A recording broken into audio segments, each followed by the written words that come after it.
Involved with Stay Safe Seattle, heavily involved with GAP. She's going to be taking over the harm reduction workshops at Evergreen in my place.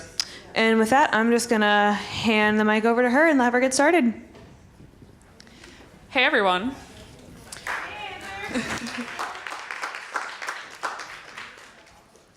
So yeah, I'm Amber, and I'm a chronic volunteer. I was going to start this out with a joke about how I was a volunteeraholic, but volunteering has actually been a really positive thing for me and doesn't have any of the negative connotations that normally are associated with things when you put aholic behind it. So I'm just going to say I'm a chronic volunteer. So in the last year, I've put in over 300 hours of volunteering. This is a graph that shows the organizations that I've volunteered with. This may not be entirely up to date since I've been doing so many hours this weekend. But as you can see, I volunteer across 5 different organizations, and the distribution between them is that they really fall into 2 categories: harm reduction and trail maintenance, where, as you can see from this one, harm reduction is clearly the winner. So when I calculated out the amount of time that I had done in the last year, this is a pie chart that shows the amount of time I spent volunteering out of all of my waking hours. I have a problem, kind of, but it's a good problem to have. But this is how the rest of the world is. Out of the general population, only about 25% of people volunteer. And this is the age distribution between them. So here's the percentage of the different groups who volunteer. As you can see, this group here is Generation Y.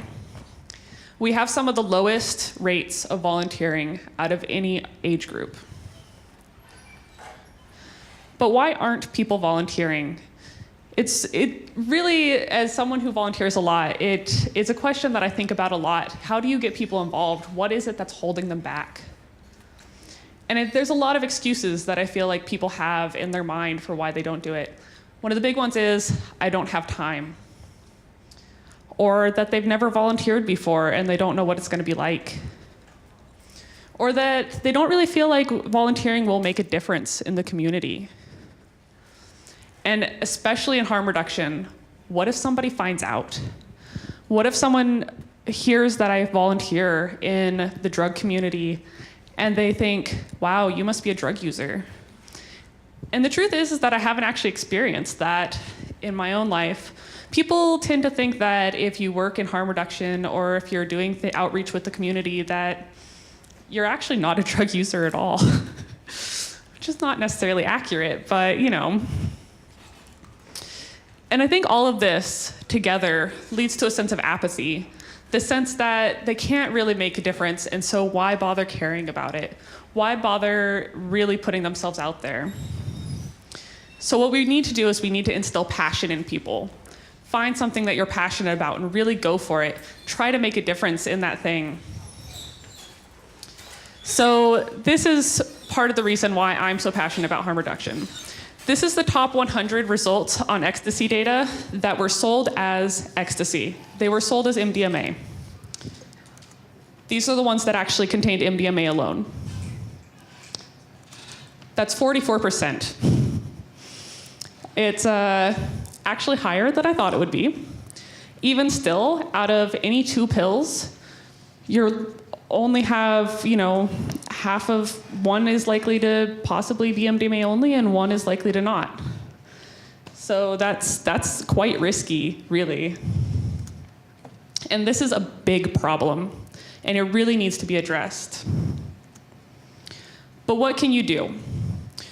How do you make an impact in the drug community? How do you get involved? What kind of things are necessary in that community?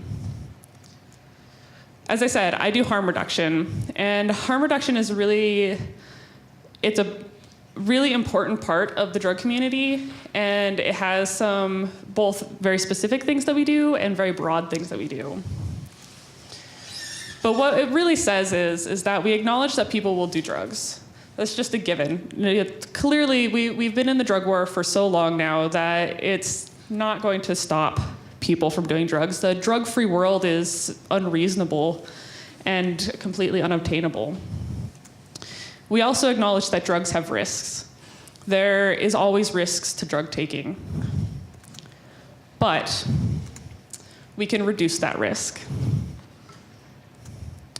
And the way that we go about reducing that risk is through non-biased education, helping those who are in crisis, and providing a safe space for them to talk about their experiences and to really learn and reflect upon the experiences that they've had, the experiences that they're planning to have, and just get a general feel.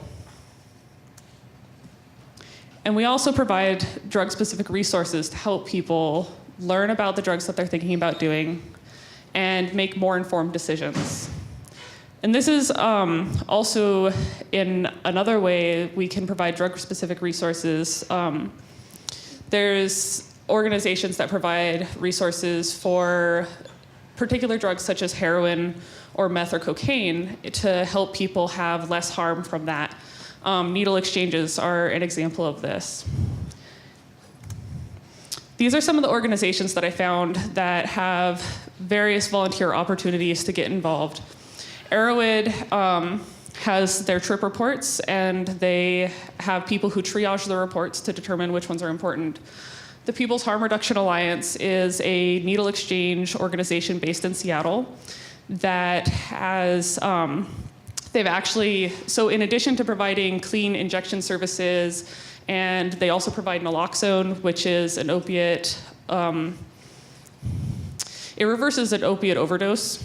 I can't think of the correct word for it right now. Antagonist, yeah, there we go. Well, naloxone, yeah. And they've recently started a new program where they're providing clean meth and crack pipes to encourage people to smoke rather than inject. People are going to use it, but the risks from injecting are a lot higher than the risks from smoking. And so if they can provide these resources, then it will reduce the amount of negative harm from that. Over here is the label for Eggy Hop. Eggy Hop is associated with the People's Harm Reduction Alliance, but is based at Olympia. And they go around on bikes and hand out harm reduction supplies at night to homeless people in the Olympia area. So that's really impactful. Amplify Project is another one. The Zendo's been talked about already today. And DanceSafe is the parent organization for the organization that I spend most of my time with, which is Stay Safe Seattle. So I'm going to talk a little bit more about what Stay Safe does specifically. Ta-da! So we cover several things. Most of what we do is we go to raves or other events where we feel like the education is necessary. And we provide drug cards that give brief little factoids about drugs that people might be interested in. It's all scientifically based, non-biased, accurate information. We provide earplugs at raves so that people's hearing doesn't get damaged. And not everyone takes it, but for those that do, it'll, protect them for the long run. We provide free condoms and dental dams as well. Dental dams are a female condom in case anyone's not familiar for oral sex type stuff. And we try to encourage people to do drug testing, and we try to provide access to testing kits for those that want to test their drugs. So volunteering has a lot of value. It has personal value to yourself, and according to the federal government, it also has a financial value. Every hour of volunteering is worth $22.55 based off the national standard. So if you spend enough time volunteering, you're actually putting in a huge financial benefit. If you put in 1 hour per week, which is not particularly much, which is less than 1% of your time, in a year, that's over $1,000 of volunteer work that you can get done. That's just 52 hours a year. You could do all of that in a short period of time and still put in that time, And the final thought that I want to leave you with is that we need more work. We need more people involved. We need more people getting out there and really helping and putting their time in and trying to help out. And one of the simplest things that people can do, the very simplest thing that you can do to volunteer your time, is that if you hear people saying misinformation about drugs, call them out on it. If you know that what they're saying is false, call them out and be like, well, actually, studies have shown that, and then fill in the blank, and just, try to educate people. And I spend a lot of time hearing people say things where I kind of sit there and I'm like, whoa, like that's not right. Like that information is a little bit off. Let's talk about, like some of the things that, are actually supported about what you're saying. And it's not really that hard to do. I mean, it can be a little bit nervous at first, like you can feel really anxious, like, going in there and being like, well, I actually know something about this thing that you're talking about. But in the end, it can be really impactful. So with that, I'll leave it. Happy Bicycle Day, and have a good one.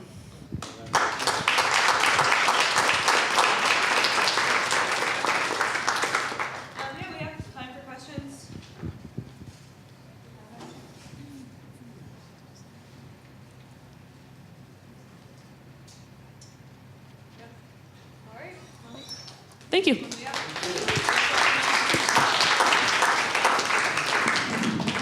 everything in here? No? Yeah, it's still good. I said Irina wanted to. One second. What got you to start volunteering? So, my involvement with Stay Safe specifically actually started when me and my husband went to our first rave.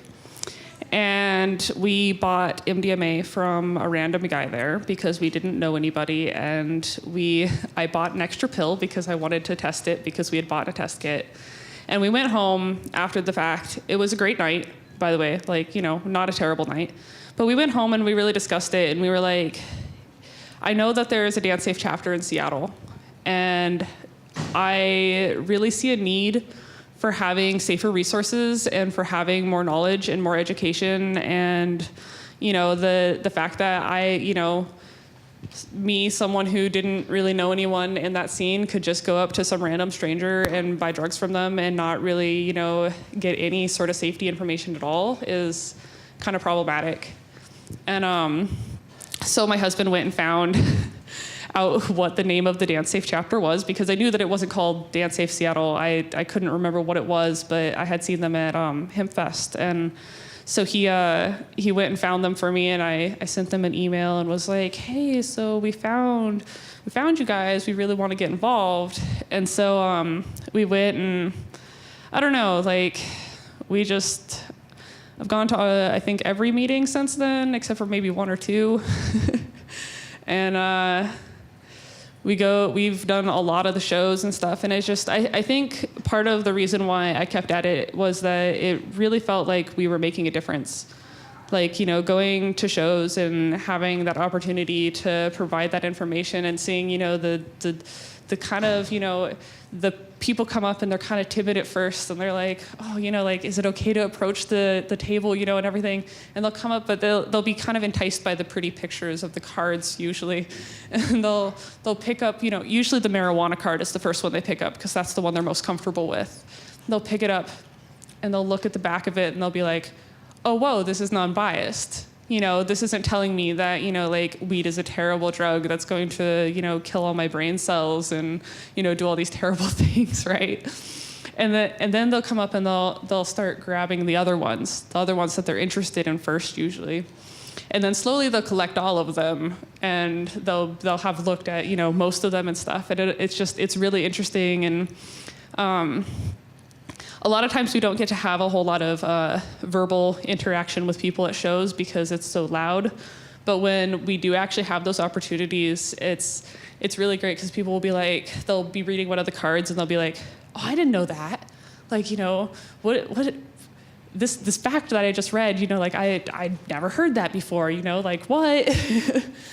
And it's just really great to like see that learning happen. And I do a lot of other outreach with Stay Safe. I've given talks at Nova High School up in Seattle, And it's really fun talking to those kids, like having discussions with them and like, trying to interact with them and be like, hey, what do you know? Like, how do you feel about this topic? What is your experience with this? And having them have their stories and stuff. And I had one girl who we have developed a game that we're working on getting the cards printed out for, but one of the questions was, true or false, salvia is an alternative to weed? And this little high school girl, right? She's like, yes! And I was like, no!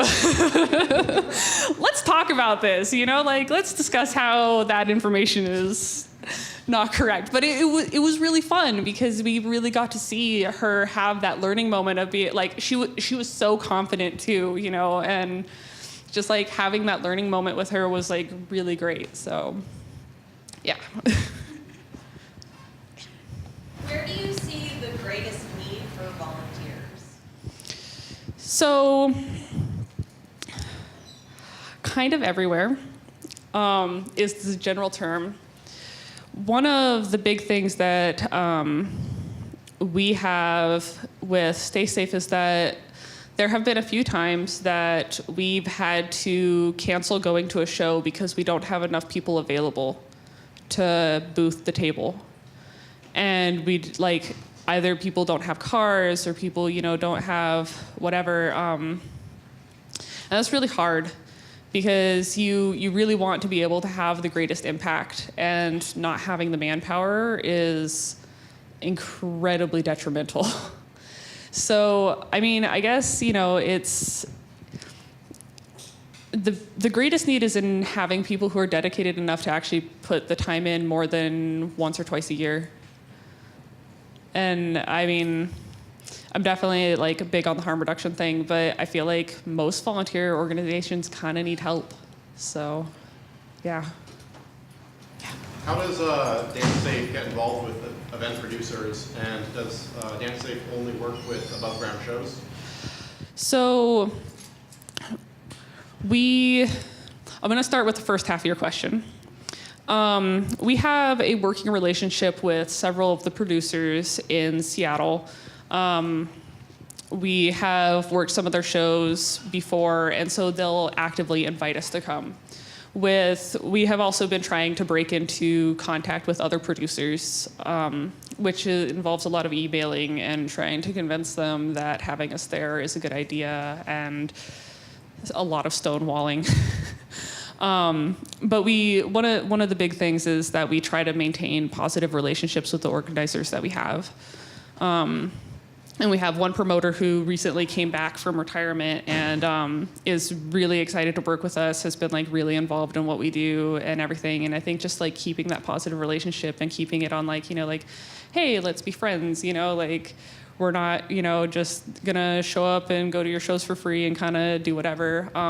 We also try to be really professional in what we do and really like maintain that, because by having that professional attitude, we can really like sell ourselves to the promoters and be like, look, we're providing a great service and you can trust us to not, do things inappropriately. So, yeah.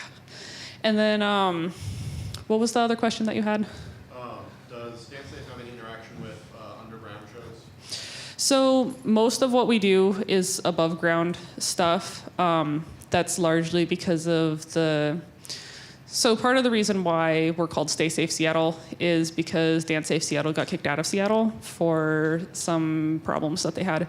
So we really try to keep it professional and keep it above ground and everything. That being said, a lot of our members go to private house party type stuff, and I mean, you never really go off the clock. But yeah, I mean, we're mostly above ground stuff, so yeah. Anybody else? All right, cool.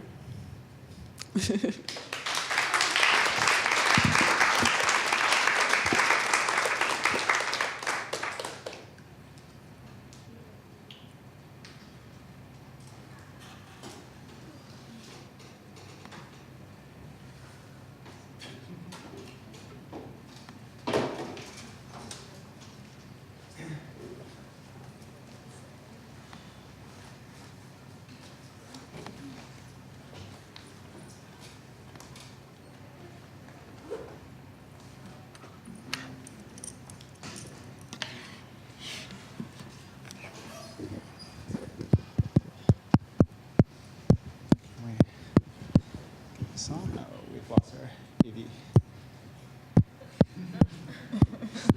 Aha, there we go. All right, so we were looking for Irina because she had a request to come up here and honor a good friend of ours, and we can't find her, so I've been asked to come up in her stead and do that. You've probably seen images of and a few references to Daniel Jabbour, who started the Psychedelic Society in San Francisco.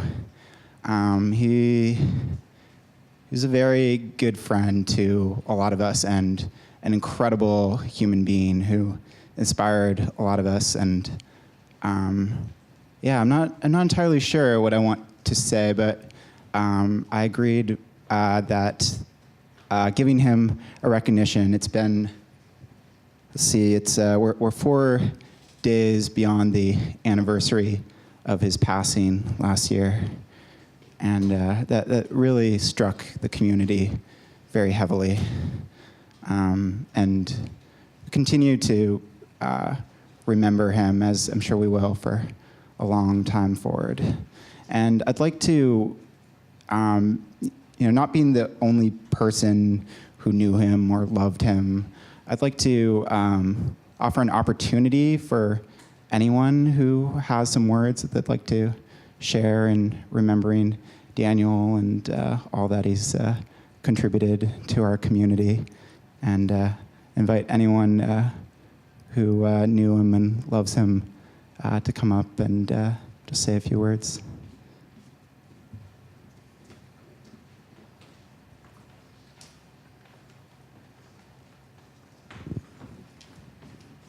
Thank you, Cypress.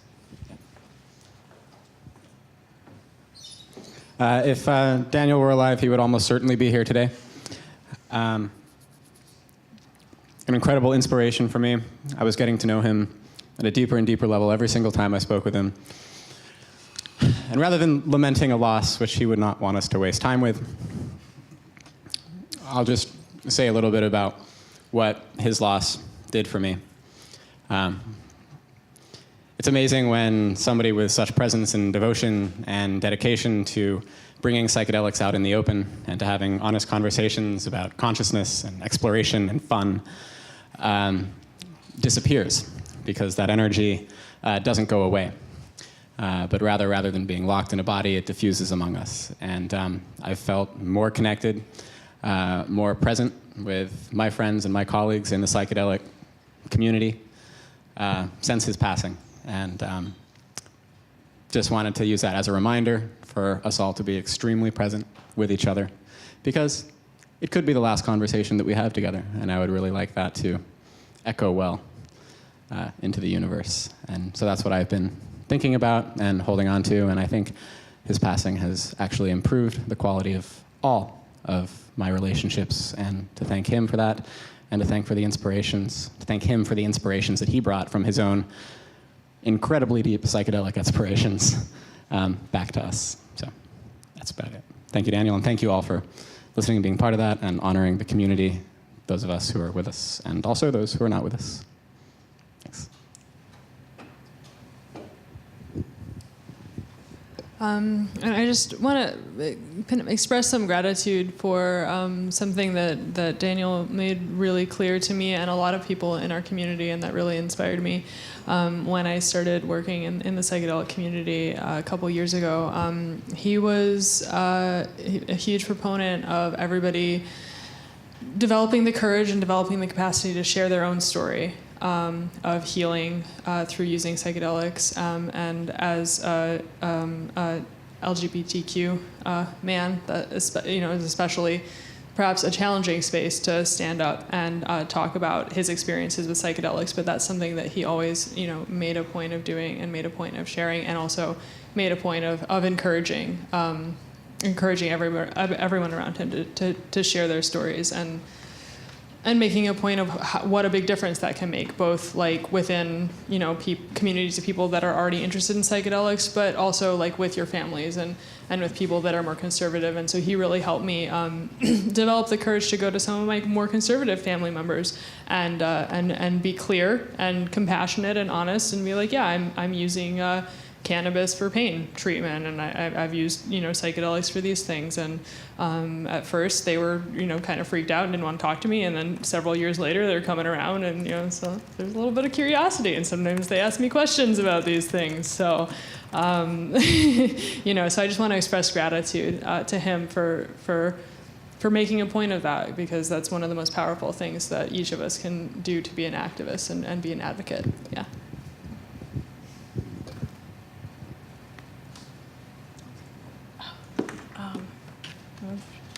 Try to play something. I'll just remind you all that Daniel Jabbour was also the founder of the Psychedelic Society of San Francisco. He would encourage you all to join, and I encourage you all to check it out. I believe info@psychedelicsociety.org is the email address if you would like to. Being here at Palenque Norte.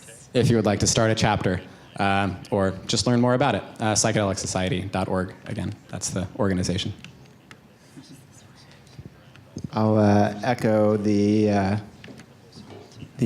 create your own aspect of that as very much something that was part of Daniel's life in everything he did, whether it was consciousness exploration or engaging the community and creating the Psychedelic Society of San Francisco, or in his work. He had his own company in tech, so very much an innovator and creator, and that is the vision that he held for the world, of us each being able to go out there and create and share what we have inside of us. So if there's anything this weekend that has been inspiring to you, follow that interest, follow that spark, whether that's getting involved with GAPS or looking into some additional education for yourself, or creating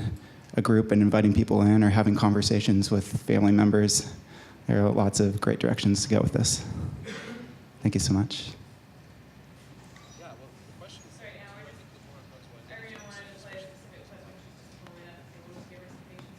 Thanks, guys.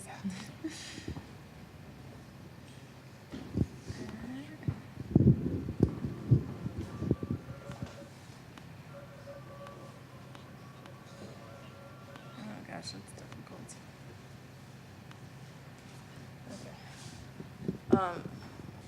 Okay. So I might play a bit of this. For whatever reason, the actual podcast isn't letting me figure out where to stop it. But anyway, so this is Daniel. We can make him bigger, maybe? No. Oh, yep. This is Daniel.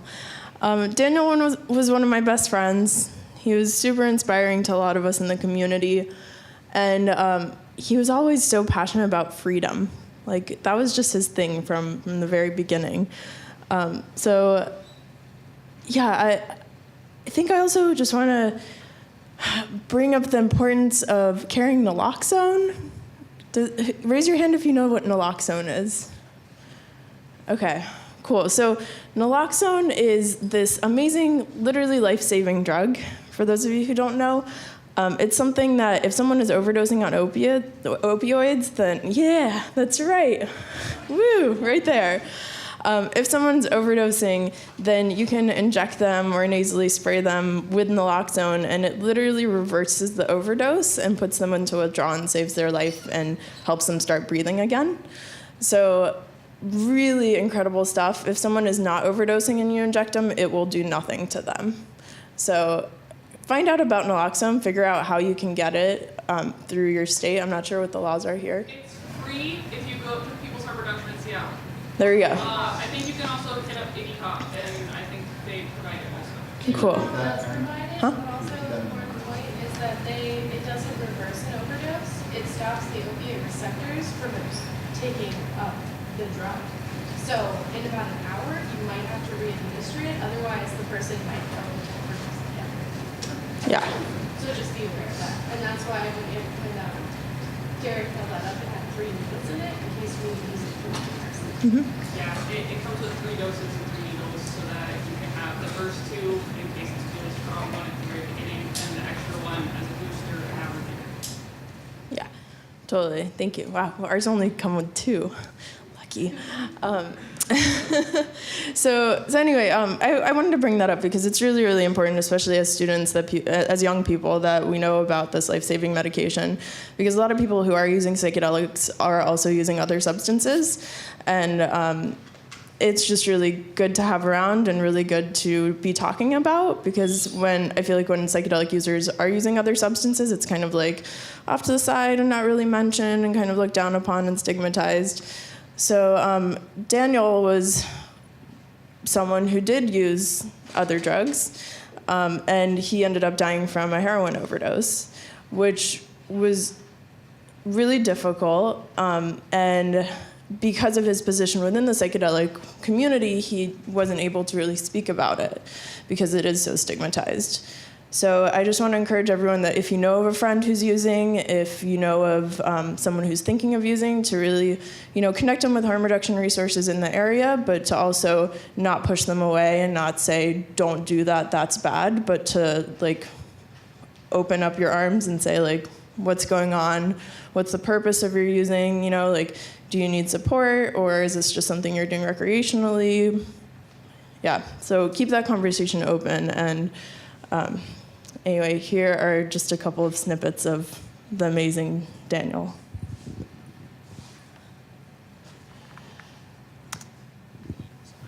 Oh. How'd you do this earlier? You gotta put the mic next to the speaker. Oh, okay. In it. It could be belts. Imagine being able to think about a search term and Google it. How will that change education? Or imagine downloading a new digital drug and altering our consciousness. When I started the Psychedelic Society of San Francisco, I did so with the goal of helping to spread education and positive information with the world. We've only been around for about 2 years, not even 2 years, and 4,000 members later, we've been nurturing something so much more than just education and information, I think. We host a variety of types of events, film screenings, lectures, discussions. But I think that one of the biggest things that we provide, that I didn't even try to provide, is a space where people can come together and talk about their experiences and integrate their experiences.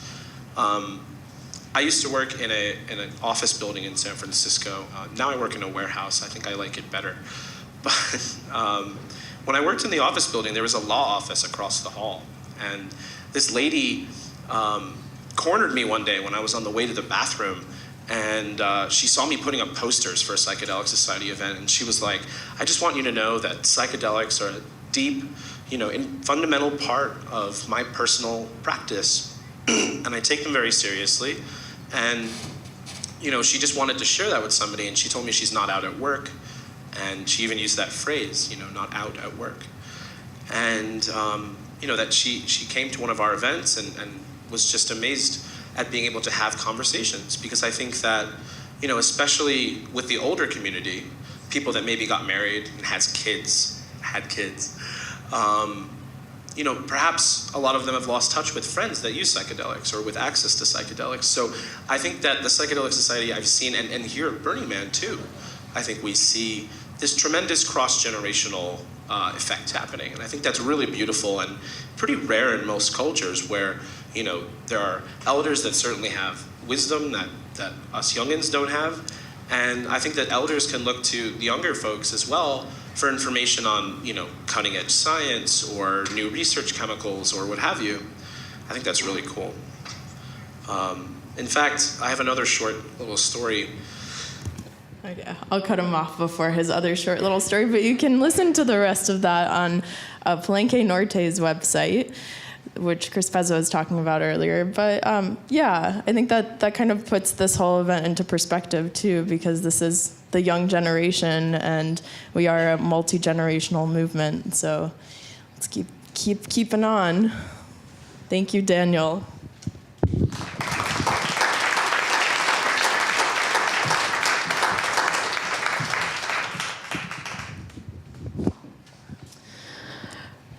Daniel was certainly quite the change maker. I wish I could have met him before his untimely passing. That being said, I want to close out the conference. Oh, closing out the conference for me is also, it's in a way kind of one of the final ways I'm tying up my time at Evergreen. 3 years ago, I didn't know that this is where starting this student group was going to lead me.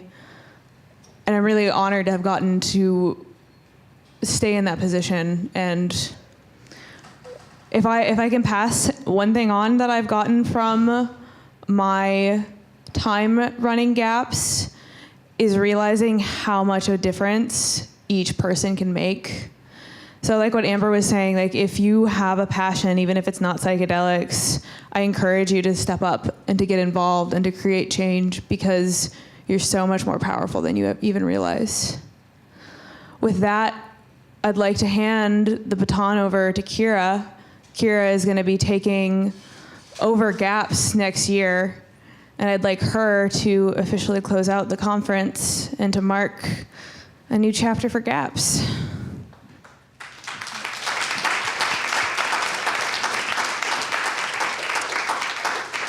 Thank you, Katie. It's an honor to be up here today talking to all of you. I'd just like to thank you all for, if only for just this weekend, coming out of the psychedelic closet. Obviously, it's really important to do that, even if it's just in small increments, because once you do, you can see that you're not alone. There are other people with similar interests, and we can inspire each other and work together to reduce harm. And I'd just like to thank everybody that volunteered their time to put this all together. I'm really excited about continuing this student group, seeing how much effort and passion people were putting into making this happen. I definitely want to center the activities of the student group to be around like collaborative efforts and working together. So although I will be kind of leading this with Seth as well, who is not here. We're all in this together, and thank you everybody who was able to come out, even if it was just for a day or one talk or whatever, the whole weekend. It's been really inspiring, and that's all I really have.